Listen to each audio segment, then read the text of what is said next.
Hi, this is Shelly7 with Matchmakers Sports Media. We're here today with Etiwanda's head football coach, Stephen Bryce. Stephen, how are you today? I'm good, thank you. Coach, you played a tough preseason schedule, and how do you evaluate your team's progress at this point? I'm very happy with our progress. We're 3-2 on the preseason. We faced three really solid opponents that I think did a good job getting us ready for league. Summit Titans were in their championship in their division last year. We beat them in game 1. And 2 of our other preseason games, which I think did a great job of getting us ready, were Vista Murrieta, who's undefeated right now, and we lost to them by 3 points. They kicked a late field goal to win the game against us, and then Norco, who's a predominant CIF powerhouse. So we think we played the teams that got us ready for league this year. Okay, good.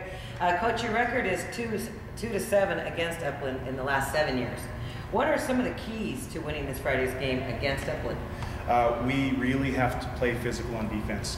I believe that Upland's going to do the best they can to keep the ball away from our offense. We have a high-flying offense that gets the ball down the field quickly, and I think that Upland does a great job of getting a lead and keeping a lead. So they play really good keep away. We watch them do it all year long. They have their big play capability, but our job is we have to play solid defense. We have to create turnovers. We have to meet them at the line of scrimmage. Right. Okay, good. And who are some of your key players on offense? On offense, our key player is Larry Cutbert. He's a returning All-CIF quarterback, threw for just under 3,000 yards last year. He's a big playmaker. Okay, they ask me what I do. Homie, I'm just swagging. Say what? Homie, I'm just swagging. For us, our running back, Emmanuel Pooler, he's one of the fastest kids in the league. We have a lot of faith in him. I know what I'm gon' read, cause your boy gotta eat like filet mignon. So tell Satan get ready, cause boy it's on when you hear this. We have a couple wide receivers that I think are some of the best receivers in the area. Rapheal Barr statistically leads our league in our area in receptions, and we have reception yards. They nailed him to the woods, so I gotta go hard. I don't look at the beginning, I know where I'm gonna be. So for sure I so. And I don't chase paper, cause paper chase me, but I do leave them a memo till I'm where I'm gonna be.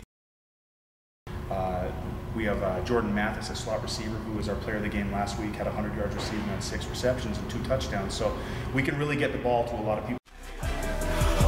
Just swagging. From the way I do to the way I live, from the things I say to the love I give. Homie, I'm just swagging. Homie, I'm just swagging. Okay.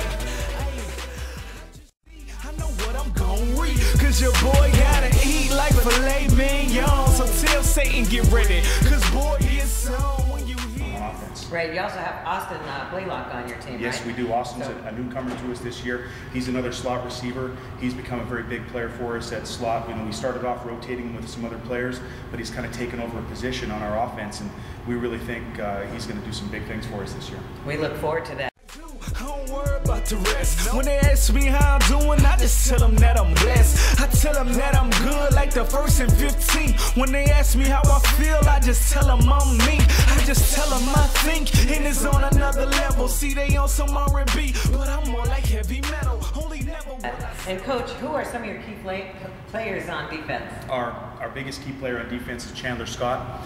He led our league in tackles right up until we were in CIF his sophomore year. He would have been a 4-year starter for us at linebacker, but he missed all of last season with 2 torn ligaments in his knee. So he's returned to us. He's got 2 games under his belt this year, and he's played really well in the last 2 games, and we expect bigger things out of him because he really motivates and gets the rest of the defense going. It always helps when an injured player returns to the team, doesn't it? Yeah, well, he's one of a strong cast. We have another kid playing beside him, JJ Everard. We moved him from defensive line to linebacker last year to take the place for Chandler, so he's really developed. He's also got some, good competitive nature to him. He's a CIF champ in wrestling at 215, so he knows what it takes to be a champion.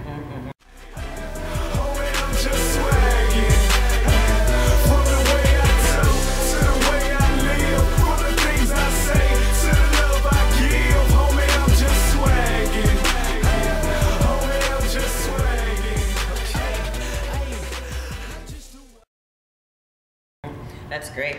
Upland has tremendous team speed on offense and defense. Without giving up too much of your game plan, how do you plan to slow them down? We definitely have to play between the tackles very solid. We understand they have some great team speed, but I think that's one of our strong points too on our team. I think that we match anybody athlete for athlete, but part of their game we intend to slow down is their ISO play, which is their run between the tackle, and their fly series where they're giving the ball to the running back in motion. So if we don't stop them doing those two things, they're going to do them all night long. So those are two must-stops for us, and we hope that it gets into a type of a game where we match up with them speed for speed, because we think we like our chances in that kind of battle. Right. Upland is currently 5-0 and ranked number 6 in the state. Do you think your team will be intimidated by Upland's ranking, and how will you get your team prepared? Much more motivated than intimidated. We play against some big-time teams than we have in the past, and we faced an exact same scenario in 06, and I just watched that film. They were ranked really highly in the state, and we were 21-point underdogs, and we came out and beat them at their homecoming. So we're really hoping for a similar scenario this Friday night, and we know it's going to be a really good game. We're going to be ready to play. Right. Okay, good. Going back and doing your homework. Yeah, we try to. Okay, good. Your no-huddle offense can give an opponent problems adjusting. Do you think this game will be a shootout because Upland can score fast as well? I hope it's not a shootout, but I also have a lot of respect for Upland. They can move the ball down the field. They got a couple of wide receivers that are as good as any out there. We know that they can get vertical really, really quickly. So it may be a shootout, but our goal is to play enough defense and get ahead to try to force Upland to do some things that they don't want to do. Right, and that's the game plan. Yeah. Well, listen, I want to thank you for your time, Coach, and good luck on Friday night. Thank you. And I appreciate it. Thank you. Matchmakers here, Sports Media. This is Shelly7. We say see you Friday at game time.